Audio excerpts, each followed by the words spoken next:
Good evening and welcome to Scotland at 7 here on Broadcasting Scotland. My name's Kenny McBride.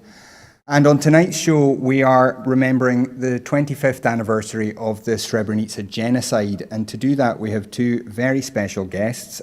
Firstly, the very Reverend Dr. Lorna Hood, who is the chair of Remembering Srebrenica Scotland. Lorna, how are you this evening?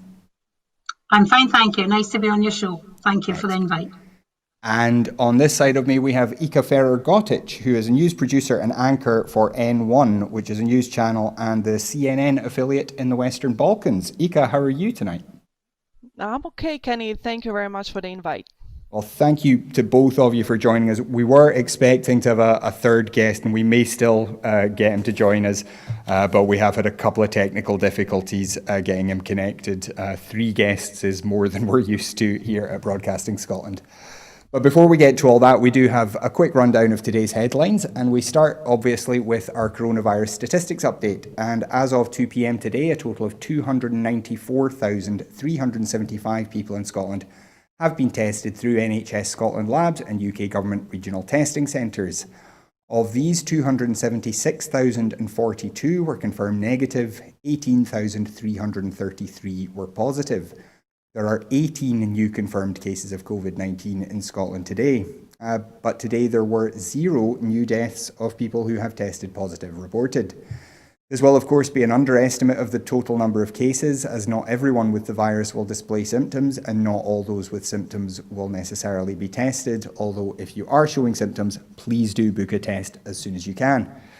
Of the people who have tested positive, 337 were in hospital last night, 4 of whom were in intensive care, plus 8 more in intensive care with suspected COVID-19.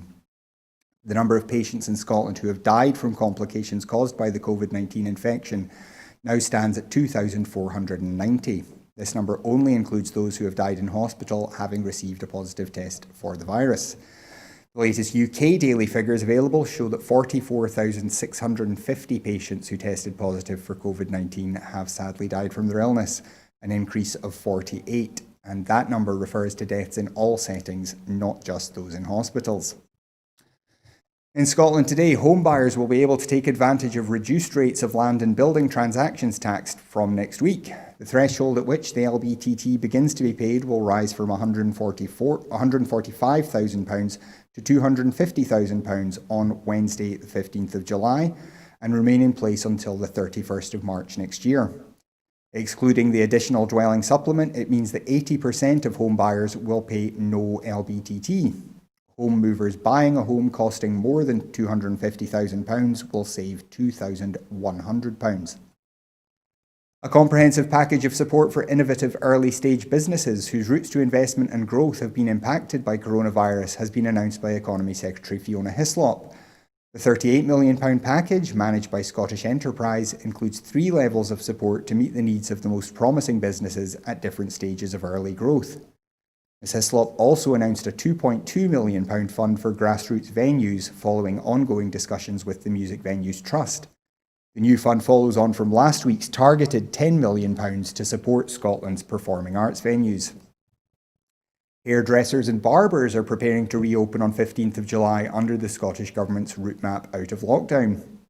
To ensure salons can safely reopen, new guidance has been published for the sector, which can be found on the Scottish Government website.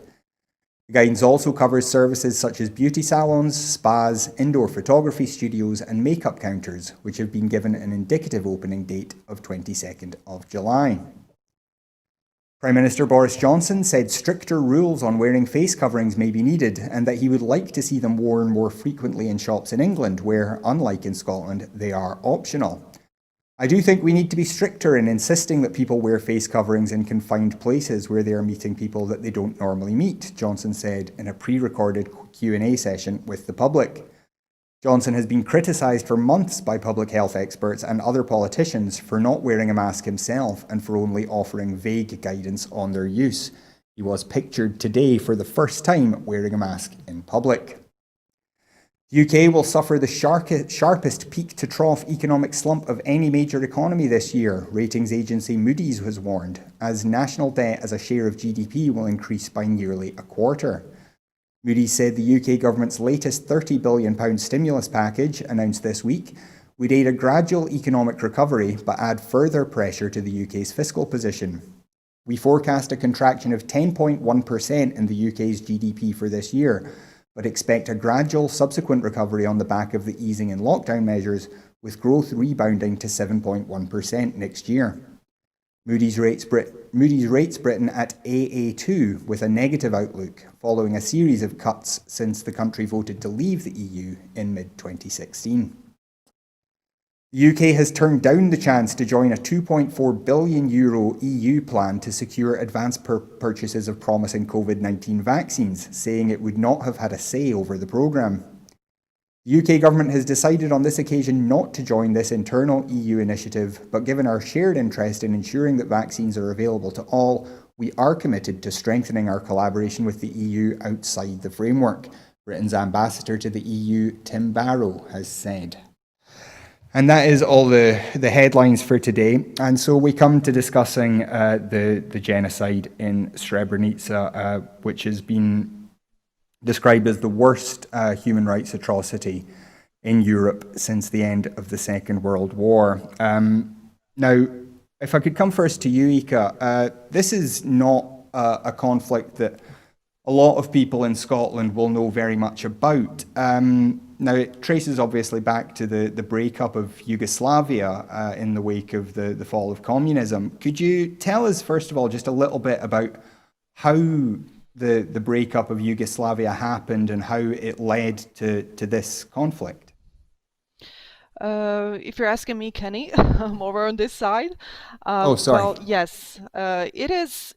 When we talk about fall of Yugoslavia, we always think about the Western stigma about what Yugoslavia was representing at the time. And we always hear it was communism, it was Josip Broz Tito, it was all these countries that were joined in one that were not necessarily close to Western powers or the Eastern powers, but was undecided during the entire existence of Yugoslavia at that time. But how did it fall apart? It started in the 80s, but I would like to take us to 1992 when the war in Bosnia started.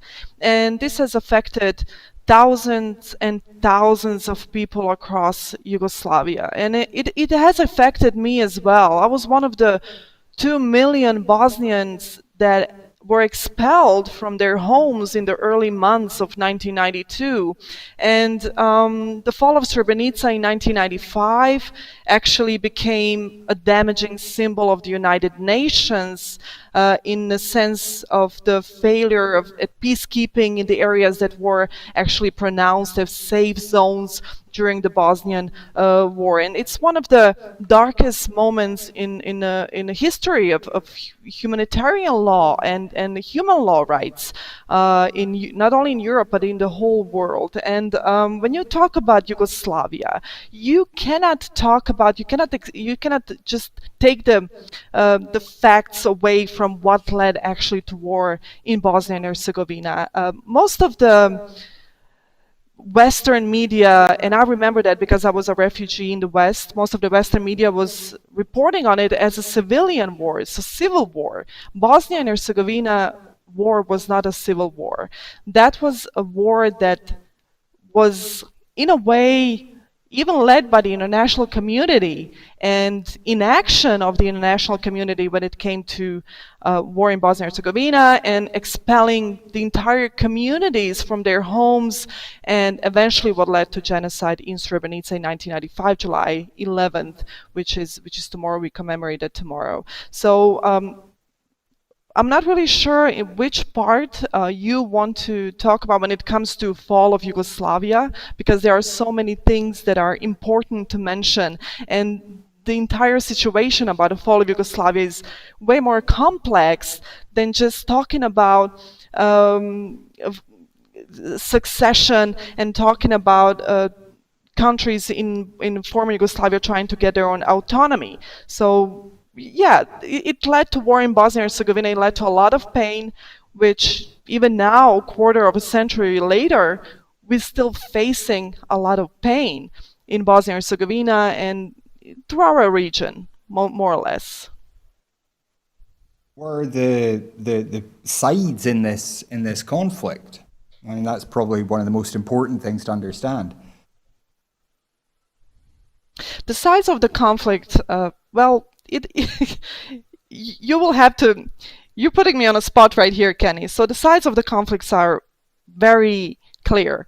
You have Bosnian-led Serbian army that started.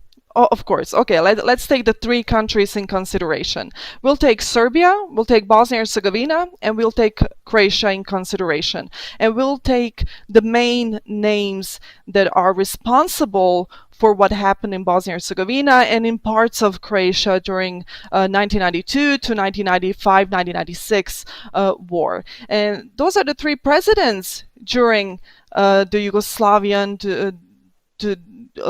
fall. So we have Alija Izetbegović, we have Franjo Tuđman, and we have Slobodan Milošević. Slobodan Milošević is a former Serbian president. Alija Izetbegović is a former first Bosnian president of Bosnia and Herzegovina. You have Franjo Tuđman, who was actually the first Croatian president during the wartime, 1992, 1995, 1996. So the sides are very clear. You have Serbian side, you have Croatian side, you have Bosnia and Herzegovinian side. But the thing about Bosnia and Herzegovina that everybody should know is that Bosnia and Herzegovina consists of Serbians, Bosnians, and Croatians. So it's not a one single area that is one national area. So you have Bosnia and Herzegovina, which consisted of three different nations, and when you mix that all together, you come to the conclusion that war in Bosnia and Herzegovina started primarily over the fight for territory, which Slobodan Milošević, the former Serbian president, had ideology about, and that is to have the greater Serbia, which would also consist of the entire Bosnia and Herzegovina. So we have to stick to the facts. The war started and fall of Yugoslavia happened when the Serbian side wanted to have the greater Serbia. And international community is very important in this case, and that is who was really colored, whose decisions in the international community were colored by their action or inaction, or who did profit from fall of Yugoslavia. So how do you have a Bosnian war or a war in Bosnia and Herzegovina with so many casualties, with so many people expelled from their homes, with over 2 million people, refugees, and over 100,000 people who are internally displaced? Who did profit from that? So we will have to dissect the fall of Yugoslavia, the Bosnian War, and the genocide, the definitions, in order to come to the conclusion what really happened here. And by doing that, we will have to stick to the facts. Well, then I guess the obvious question is, who do you think did benefit from this, and why do you think the conflict became so intense? It is hard to say what I think. I will stick to the facts. Like I said now, a lot of politicians in the international community back then, 1992 to 1995, were profiting from Yugoslavia not being what Yugoslavia already was. And when you think about Yugoslavia, when you think about all the nations that were consistent as nations in Yugoslavia, in the countries in Yugoslavia, we pose ourselves question, was it a natural country to exist, to coexist? And how did the nationalists, so far right nationalists, come to rise after Josip Broz Tito, the president or the leader, the communist leader during the Yugoslavia? How did they come to rise? by the 1992. And then we have to go back to the Bosnian parliament when we had Radovan Karadzic, who was a Bosnian Serb leader back then, who is now a convicted war criminal. In a second verdict, he's convicted to life for genocide and crimes against humanity. We have to go back to that time and think what was actually the purpose of going through the entire war and planning everything up to 1995. So who could actually really benefit from fall of Yugoslavia? And if you look at the facts, it's very clear. A lot of Western countries and countries in the international community back then, including United Kingdom and France, and their controversial roles in war in Bosnia, will tell us the story that we are now seeing, and we are now coming to conclusion that, hey, these are the people that actually really benefited from what happened to Yugoslavia and what happened to Bosnia and Herzegovina in the end. And in the end, when we look at it, British officials sought to avoid deeper UK involvement, Kenny, in the Bosnian war after the July 1995 Srebrenica massacre, citing military challenges, potential impact on trade policy, and back then even the Prime Minister's summer holidays, which is something controversial and something that has to be looked into as one of the main reasons why we should think UK officials had an involvement in it and maybe benefited from it, and a lot of other Western countries that benefited from fall of Yugoslavia, because Yugoslavia was at some point becoming the fourth military power in the world. And I suppose we can only guess that that wasn't something that was likable by many Western powers such as UK and United States, and including France. Well, I do want to come back to the role of the international community, but Lorna, if I could turn to you now for a minute. When did you first become aware of what was happening in Bosnia at the time, and was this something that you were involved with at the time? No, not at all. I first became involved and learned about the situation basically when I was invited out on the first delegation. I was invited by Angus Robertson, the MP, to go out with David Pratt and David Hamilton. And at the back of my mind, I was actually moderator of the General Assembly of Church of Scotland at the time. And at the back of my mind, I knew something had happened. I knew something bad had happened, but I wasn't sure exactly what had happened. So I was delighted to go out with Angus and the two Davids, and was quite blown away in so many ways by what I heard and what I seen. And since then, I've taken out about 150 delegates, and Srebrenica Scotland has taken out about nearly 200 delegates. And everyone says, why didn't I know about this at the time? How did that happen in my lifetime and I wasn't aware of it? It's only 25 years ago.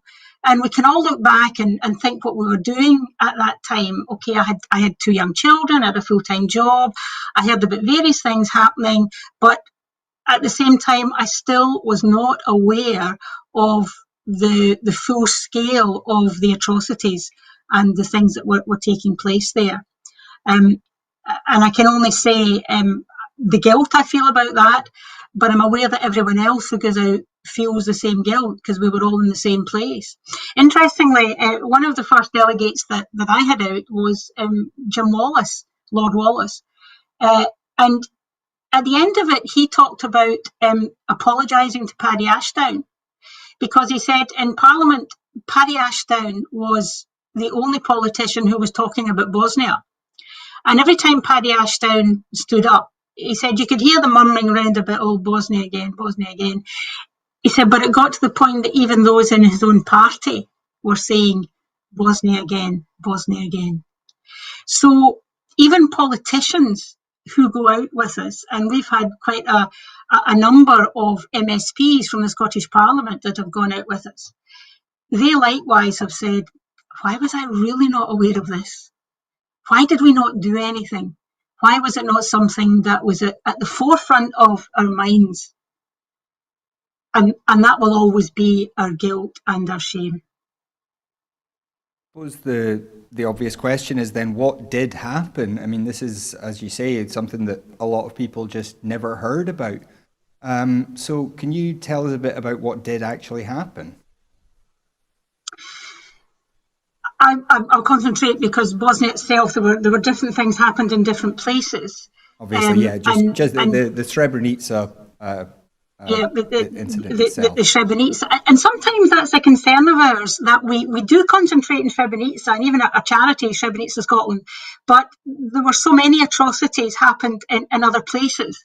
But in Srebrenica, it was the UN safe area. And those who had been expelled from their homes, from their villages, by people who were their friends, and I think that's always the thing you can never get your head around. They made their way to Srebrenica, which was a UN safe area.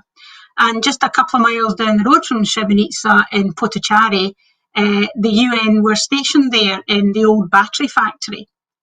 And the Dutch troops took over from the Canadian troops who were there. And they were there, the people believed, to protect them. However, that exactly didn't happen. And of course, General Mladic came rolling down the hills with his tanks, with his guns, in order to take over the town of Srebrenica, for Srebrenica to fall. And the people themselves, in their thousands, ran down the hills, escaping. The first 5,000 were allowed into the battery factory by the UN, and the rest were outside.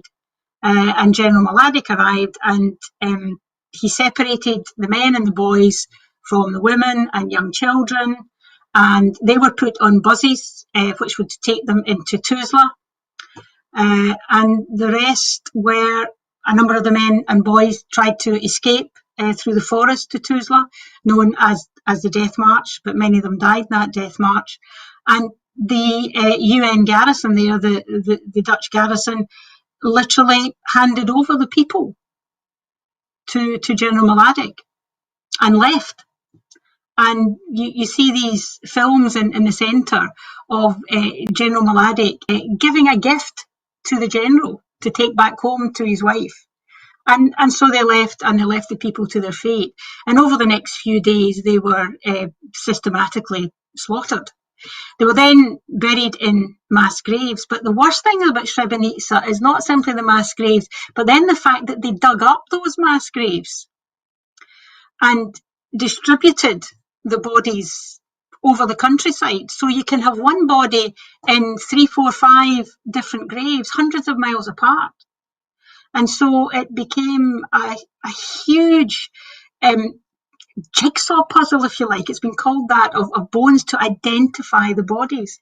And it wasn't until they discovered DNA from bones that they were actually able to identify the bodies. So across from the battery factory now in Potocari, you have this cemetery of about 7,000 headstones identifying those who fell at that time in that genocide. But in some graves, you will only have a partial body. In many of the graves, only a partial body. So it's not only the horror of what happened, but it's what they tried to do afterwards to hide what they actually did. And it's been the mothers of Srebrenica who have fought so that their loved ones can be identified and they can get justice. That, very briefly, is the story of Srebrenica. Lorna mentioned there that this was not the only war crime, this was not the only kind of crime against humanity. What other sorts of atrocities happened in Bosnia at that time? Well, if you only take in consideration the siege of Sarajevo, which lasted over 3 years, and over 11,000 people that were innocent people, civilians that were killed within the city, and over 1,600 children that were killed in the city during shelling or in the sniper lines. You have Visegrad, you have Gorazde, you have Mostar. Pretty much every city and every town in Bosnia and Herzegovina. You have Banja Luka.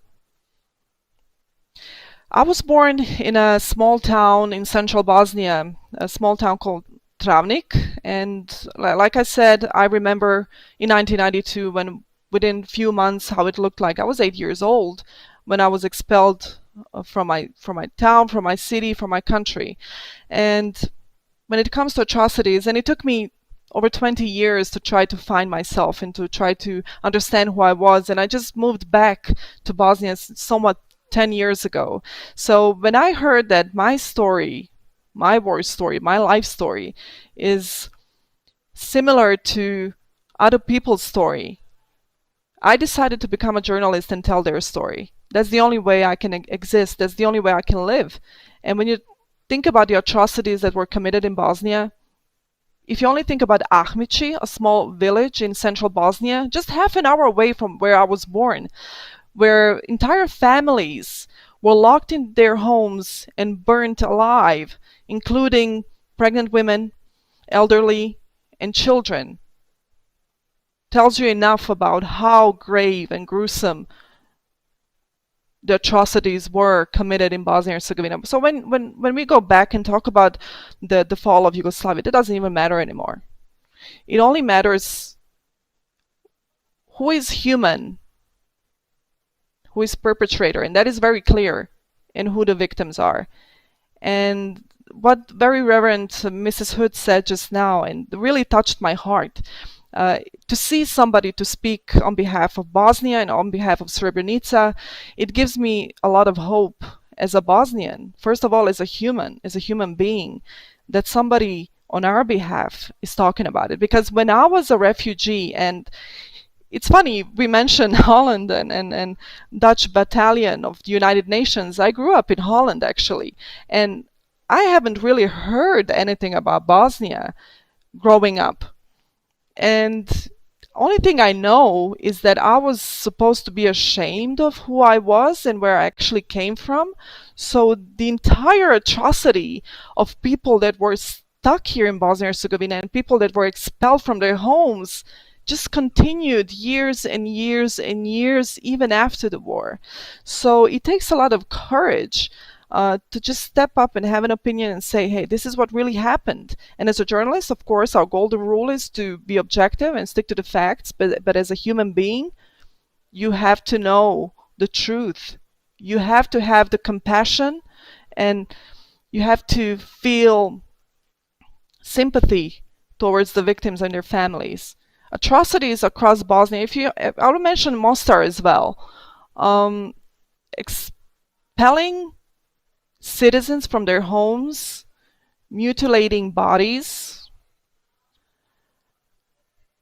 killing children, raping women is one of the means of war that was used very often in Bosnia and Herzegovina. It's just another way to say this was a hell zone from 1992 to 1995.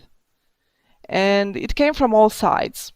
And it came from the side of Bosnian Serb leaders, of Serbian leaders, and then during a certain time, even from Croatian leaders and Croatian army.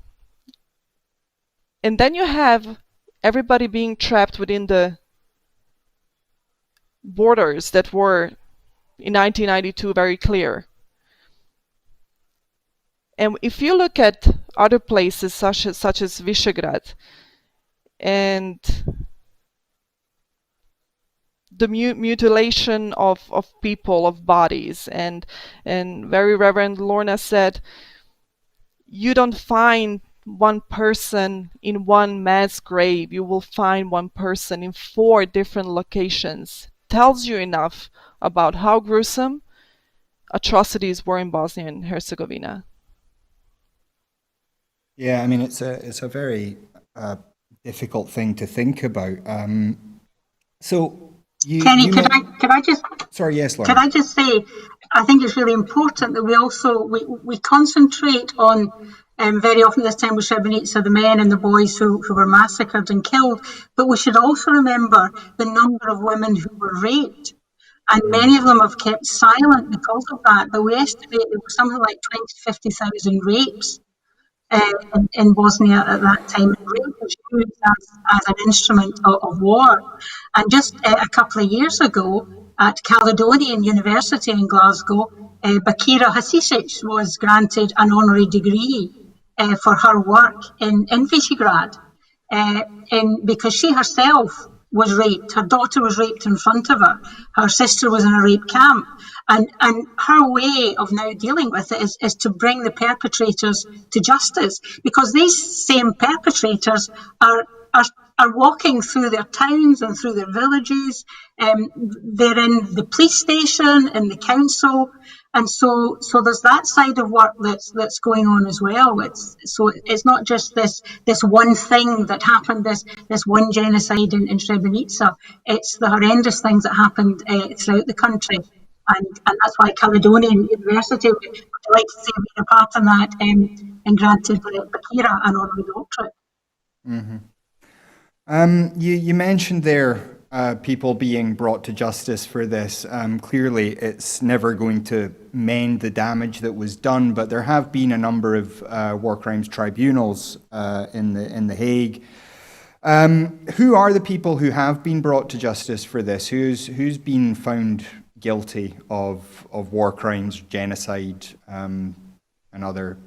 Yeah, well, Mladic and Karadzic are the two main ones. One of the things we were told was that the war crimes are dealing with the top people, people like Mladic, Karadzic, and many of the generals, but many of the perpetrators of these atrocities are just ordinary people who are now walking the streets of Bosnia, as I said, in police stations and in councils. But the two main people, Mladic and Karadzic, have been tried. But a lot of the ordinary people, and this was one of the things that the mother said to us, that what they feel when they see walking along the street someone that they know was involved in the massacre, in the genocide. And you can always, in these situations, in the international criminal trials, bring the top people to justice. But it's the ordinary people. It's the people who fired the guns. It's the people who dug up the bodies and put them in lorries and drove them out the countryside. It's the people who carried out the rapes.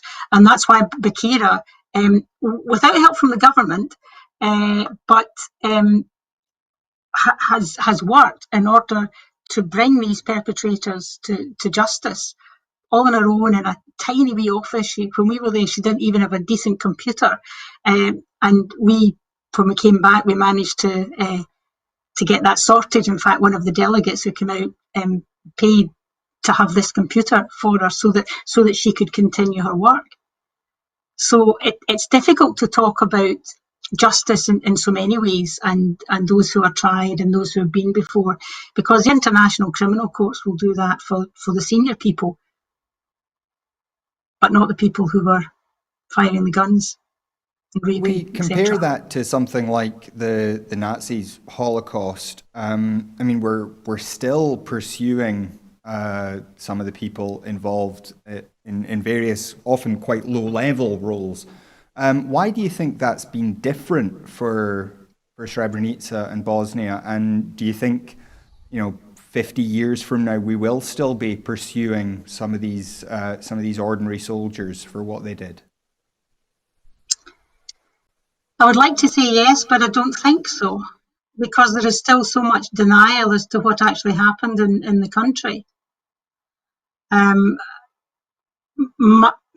My feelings are it's down to people like Bakira, but actually at government level there is not the appetite to actually go after what you would consider the ordinary people. And I think the difference with the Holocaust, and I've always said this, is that, you know, if you go to Germany accepts what happened. Germany realises the horrors that happened to the Jewish community. But that's not the situation with the genocide in Srebrenica. The mayor of Srebrenica is a denier of the genocide.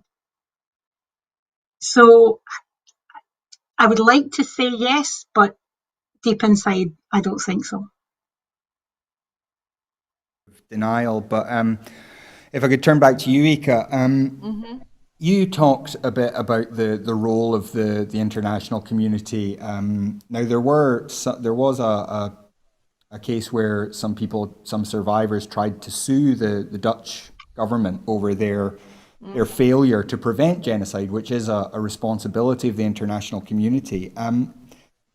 Do you think if setting aside the Dutch specifically, do you think the rest of the international community could have prevented these atrocities if they had acted sooner?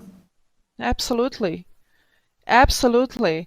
Different battalions of United Nations were equipped enough to intervene in time.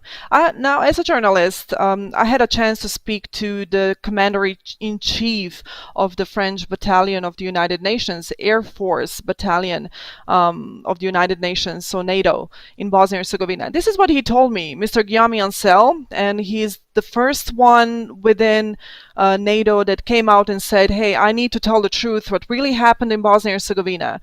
So he was a commander-in-chief, and he said, we were sent to Bosnia with one single task, and that is to ensure that the conflict in Bosnia is stretched as long as possible.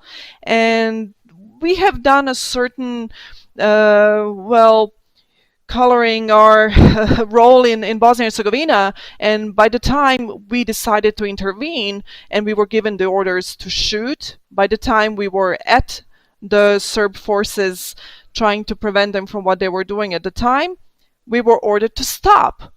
So yes, international community, I believe, and according to all the facts and according to ICTY ruling, international community, of course, has the biggest role probably why the war in Bosnia and Herzegovina took so long. And other thing that Mr. Ancel told me, which really stayed with me for a while. I spoke to him 2 years ago and I spoke to him this year as well.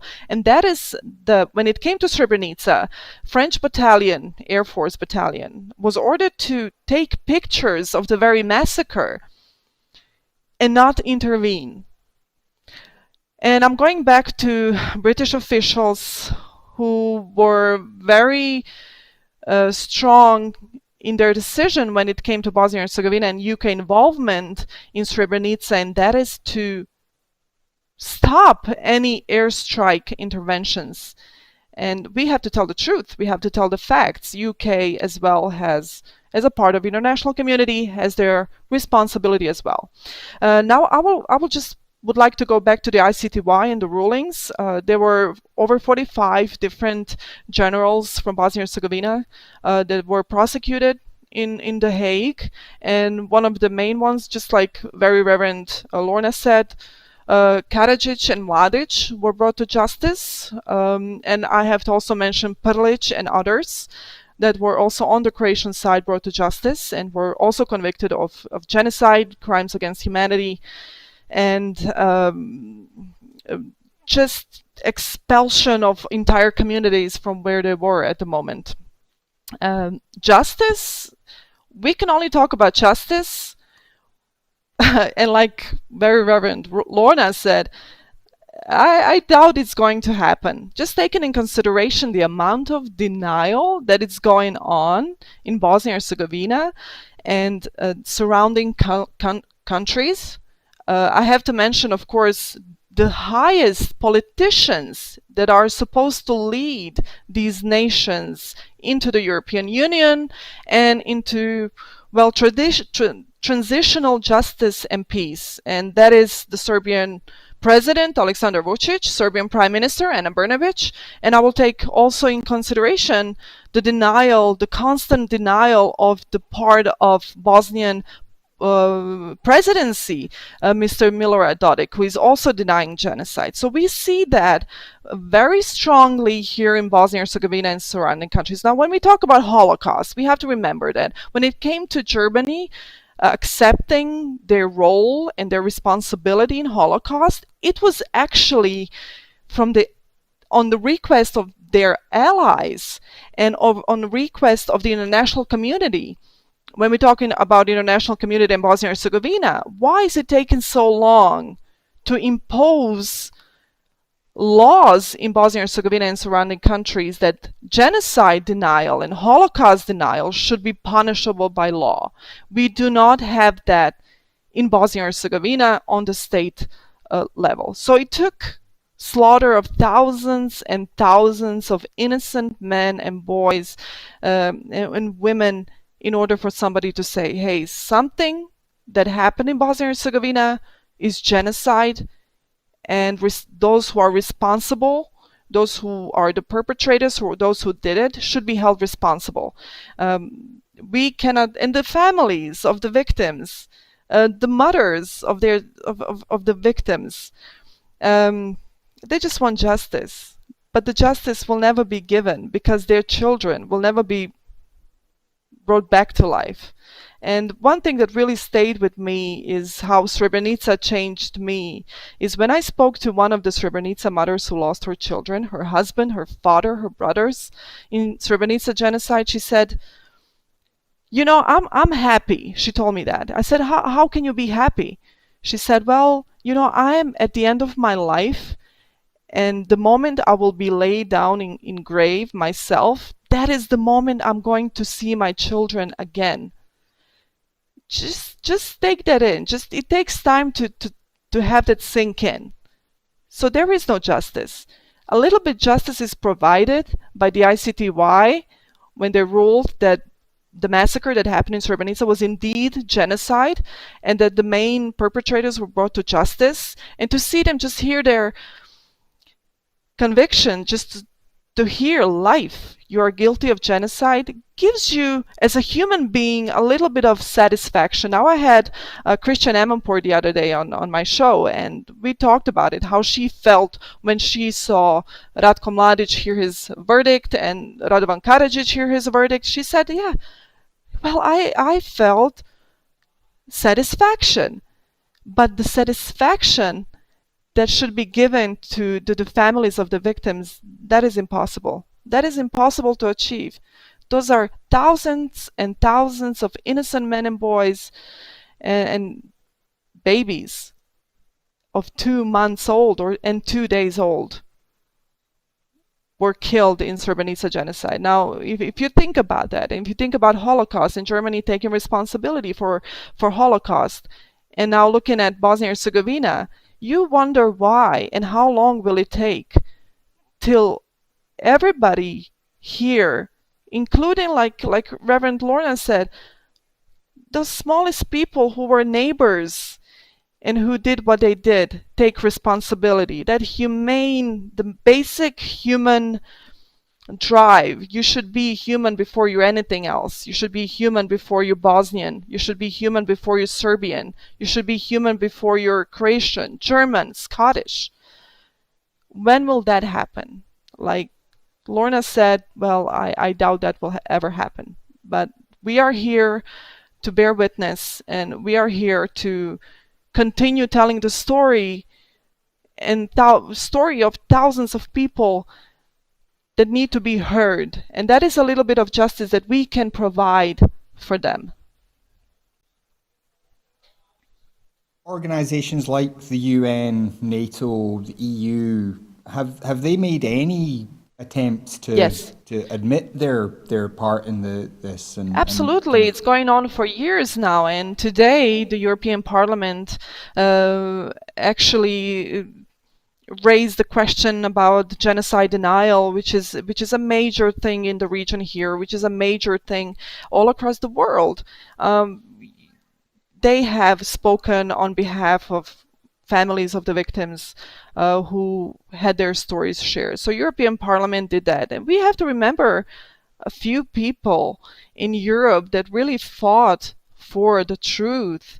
I'm just going to take one name, which is not that often remembered, and it should be remembered, and that is Alexander Langer. It's an Italian politician back in the 90s who was in European Parliament and said, Bosnia, Bosnia, Bosnia, we have to turn our focus to Bosnia because that what is going on in Bosnia will escalate. He was saying that for years. And then after Srebrenica massacre, he couldn't live with himself. He couldn't live as a European who witnessed such atrocity, so he took his own life. So we don't speak about people like Alexander Langer, and we should remember him every year, and he should have a street named by him as well. So yes, there are certain politicians in the European Union even now who are standing for what is right, and like we say, being on the right side of history. And that is very important because when we talk about Holocaust, there is no denial there. There is no question over Holocaust. You can be either on the right side of the history or not, no matter who you are in life, journalist, whatever you do in life. There are facts that have to be taken in consideration. Now, why is Europe still failing to give a little bit of justice to the families of the victims? Just take in consideration the Russian role in the Balkans right now. How many did Russian ambassador in a European Parliament said, well, I'm posing veto on Srebrenica resolution, Srebrenica genocide resolution? How many times did that happen? How many times did the Belgrade politicians lobby, try to get that resolution stopped from being adopted in European Parliament? We cannot deny the facts that this will always be the question, and this will always be the question above the heads of those who are still responsible for what happened in Srebrenica. And I'm talking about the international community. And is there any kind of ongoing conflict in Bosnia now, or is it mostly a peaceful place now? Look, Bosnia is a beautiful country. Is one of the, I've lived in 14 countries. Bosnia and Herzegovina is the most beautiful country I've ever been in. And Bosnia and Herzegovina has very warm people, very welcoming people, and we get along very well. When I say we, I'm talking about people that are of different ethnicity in Bosnia and Herzegovina. Everybody has the same rights here. There is no ongoing conflict between the people, but there is more of an ongoing conflict between the politicians of the people, right? In Bosnia and Herzegovina, you have the representatives of the Serbian ethnicity, you have the representatives of Bosniak ethnicity and Croatian. And it's an ongoing fight of who should have more rights or whose rights are being violated, while people just want to live. And the people here have all the same needs. They have the same problems. We struggle with economy. We have a broken economy. We have a broken educational system. We have broken administrative system. So we're all going through the same. But going through, if you look at the media, you will see the ongoing conflict between the politicians. Now, when it comes to dates like July 11th, every year, you will see the rise of different politicians, parties who represent one part of the story and the politicians who represent other part of the story. And still we don't have the unanimous decision of what happened in Srebrenica was indeed genocide, and that those are people that suffered, and those are people that deserve justice, And those are people that deserve a little bit of peace in their life. Because July 11th is the date when everybody in Bosnia and Herzegovina and surrounding countries and the world, especially Europe, should be silent, at least for one day. Lorna, if I could come back to you, we've talked a lot about this denial of what happened. Can you tell us a bit about how that expresses itself? I mean, who are the people who are denying this?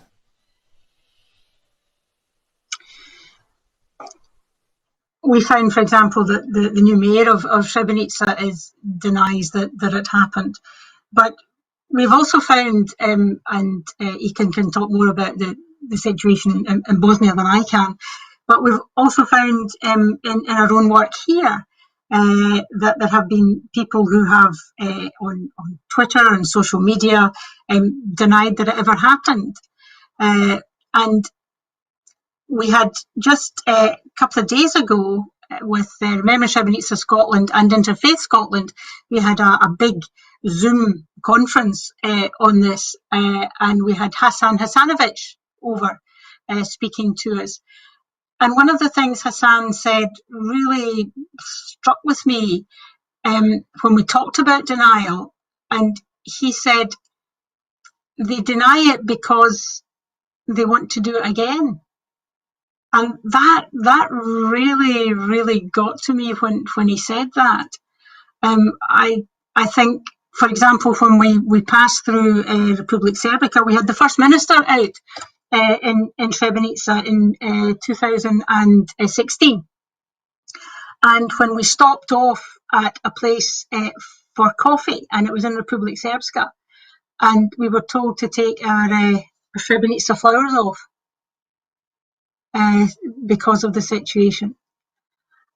So when I'm there, and we're visiting, as Ika said, the most beautiful country, and Sarajevo itself is just the most wonderful place. I'm not so much aware of it, but we take from what people who live in Srebrenica, like Hassan and Nezdak and people like that, who tell us that the denial is there, and they're fighting against that every day. And for the mayor of Srebrenica to be a genocide denier is just a beggar's belief, to be honest. Hassanovic on the show a few months ago on Holocaust Memorial Day, we heard his story, and it was very, very harrowing. And I will put out a link to that a wee bit later on. If I may, can you just add something? Is that okay? Sorry, Ika, yes, absolutely. Oh, absolutely. I just want to connect the thoughts to very Reverend Lorna, and it's important.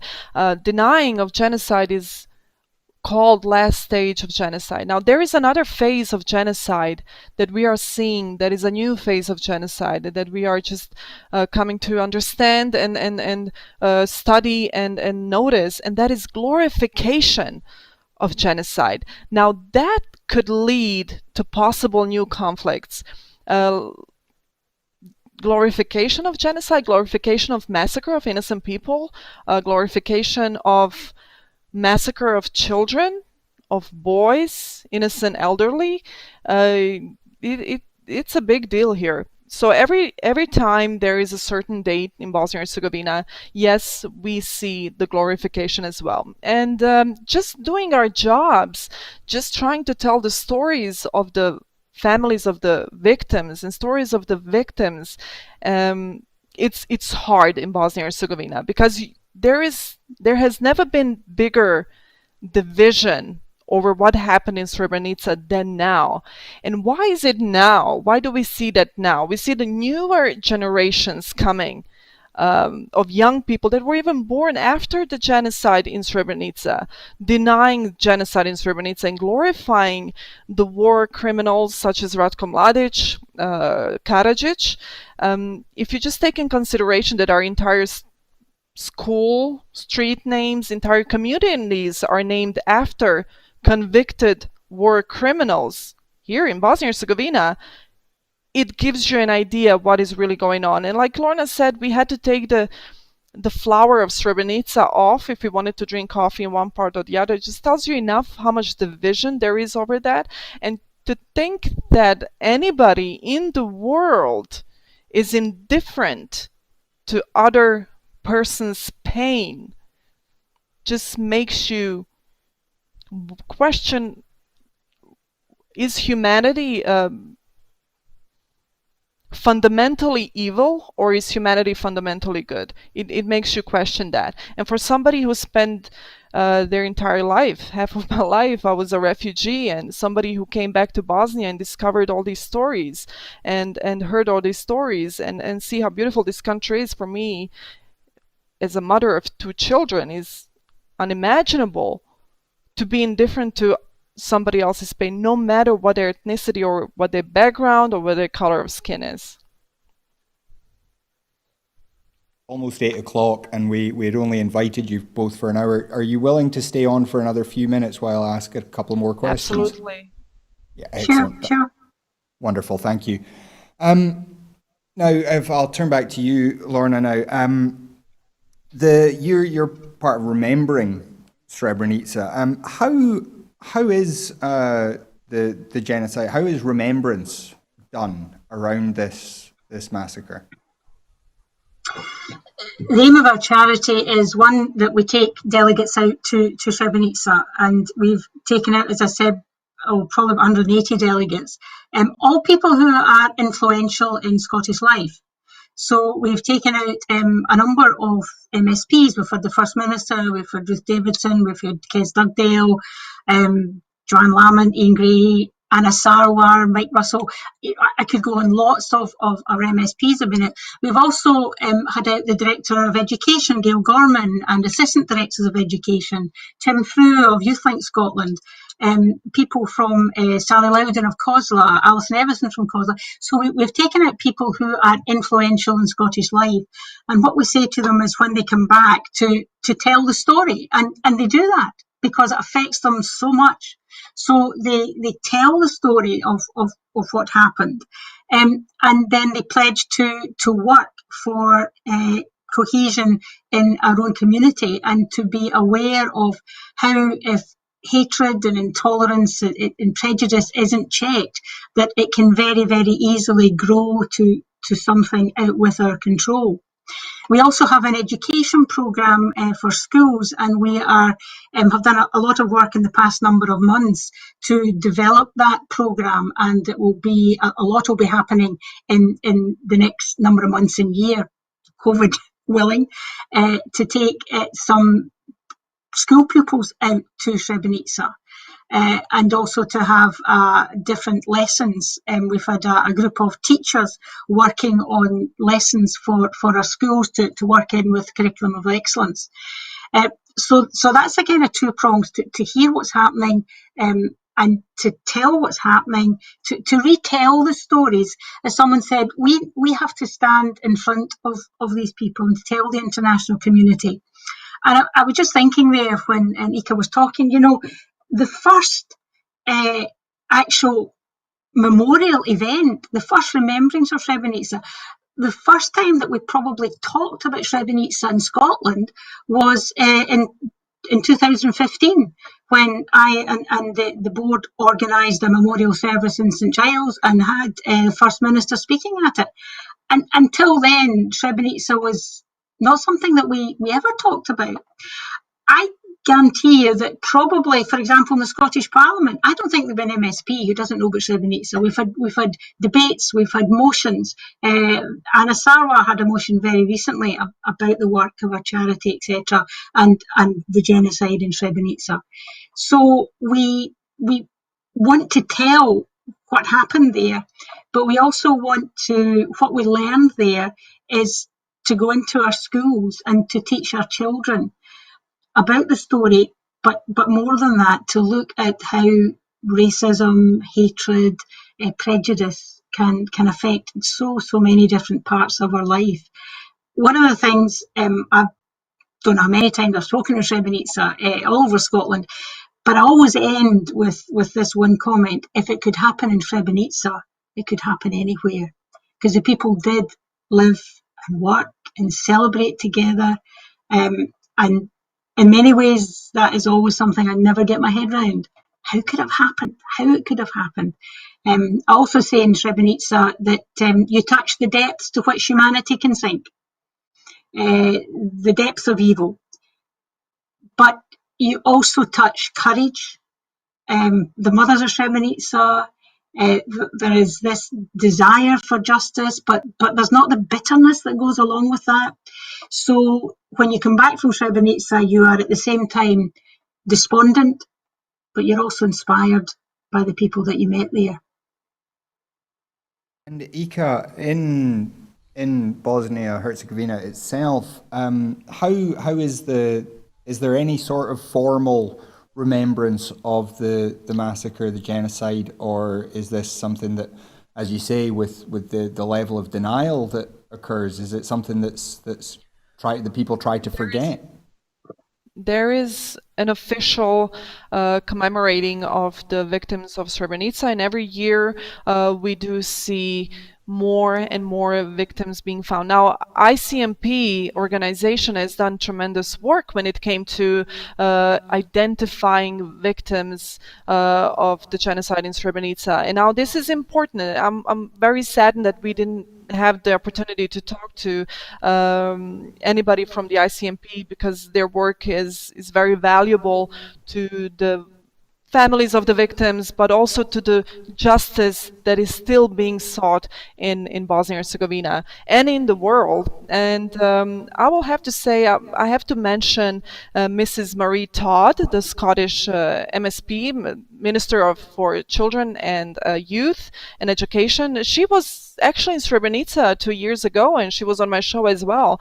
And this is when I was really inspired by her, how close she felt as somebody who is a Scottish official, said, well, I'm going to do my best to tell the story of what I've just seen in Srebrenica.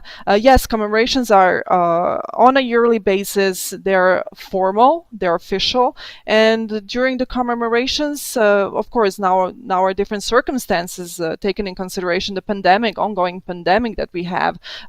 Most of the things are going to be broadcasted online, such as also Remember Srebrenica Scotland and Remember Srebrenica UK. They also do a very great job in commemorations. But in Bosnia, it is a big event, and we've had a lot of officials from the Western countries, such as even former President of the United States, Bill Clinton, who was also involved in the Dayton Agreement, which we didn't have time to talk about as well.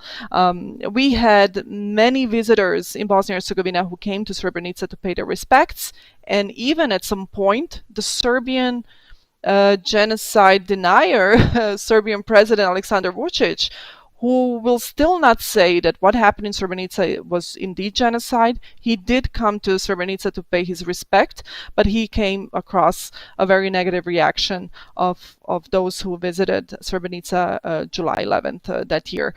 Yes, commemorations are official. N1 is broadcasting the commemoration as well, and N1 is broadcasting not only commemoration of Srebrenica and the massacre in Srebrenica, genocide in Srebrenica, but also any date where any human being has suffered injustice. Now, whether we're talking about Bosniaks or Serbs or Croatians, it doesn't matter. There is no division over who victims are. Every victim of war in Bosnia and Herzegovina deserves to be respected. But when it comes to Srebrenica genocide, yes, official commemorations every year, officials coming to Srebrenica, and now that we are finally talking about Srebrenica and what happened in Srebrenica was indeed genocide, and the ICT ruling was, yes, it was genocide, more and more European countries are coming together, say, we need to talk about this more in order not to see it happening again. Now, when we talk about Srebrenica genocide and the fact that never again should really be never again, we are failing again, because we see the never again happening back in Myanmar with Rohingya minority, Muslim minority. Why aren't we talking about that? Why aren't we talking about what's going on in Israel and in Palestine, West Bank, and why are we not talking about that? We see atrocities against humanity happening again. Why aren't we talking about Uyghur Muslims in China and repression of minorities that are of different race or different background or different ethnicity? So I'm afraid that never again, and the lessons from Srebrenica are not completely and entirely learned so far. Is it going to take more time for us to learn the true lessons from Srebrenica? Probably yes. But is it going to take too long?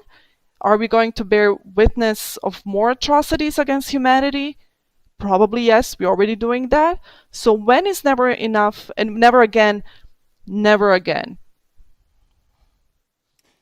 Now, Lorna, just to wrap up, when you look at this situation, when you look at what your organization does, what are your hopes for the future? I hope that the story of Srebrenica, the genocide of Srebrenica, is a well-known story. I hope that in years to come, when someone mentions Srebrenica, people don't say, oh, what was it that happened there? But they'll know what happened there. But also hope simply that we take the lessons from Srebrenica, that we can never be complacent in our own communities, in our own country. I mean, we like to think of Scotland as an open and welcoming country, but we can never, ever be complacent about that. And we must always, always, always be in our guard so that racism and prejudice doesn't grow out of control. And if we can play a small part in that, then we've done our task. And Ika, same question to you. What are your hopes for your country and your people in the future? As a Bosnian, I hope we can be given the chance, and our children can be given the chance to grow up in a different environment, to grow up in different narrative when it comes to just basic life and basic human needs. And this is what I'm trying to do for my children. My children are not Bosnians. I'm trying to teach them the important lessons from Bosnia, but at the same time, I'm trying to create a new reality, a better reality, the reality that it's always going to be better than the one that I had to go through. And in order to do that, yes, we have to stay here. We have to tell the stories. We have to remember every year, every day, in order not to let it happen again, because these are our children. And also, young people like me, we deserve to have that kind of narrative and have that kind of reality. I have a chance to really be here, and we, especially we who love this country, a lot of people love this country. And well, I'm hoping, like one of the poets in Bosnia, young poets in Bosnia, said just a few days ago, and really stayed with me. She said, in my poetry, every mother, thinking about Srebrenica mothers, has found the bones of her children. Now, this is what I'm hoping for. And I'm hoping that in the future, we'll have some better representatives in Bosnia and in surrounding countries that will represent us in the way that we really are. And this is hardworking people that live in the heart of Europe, that want the same things as any other European citizen, and to see some progression towards what this country really can be. And those are my hopes. Now, is that something that is touching the reality? Is it something that is possible? I don't know. Taking in consideration what we already mentioned, the denial, the constant flip-flops of the certain countries and politics towards Bosnia and Herzegovina, Russian, American influences that always overlap each other, we don't know.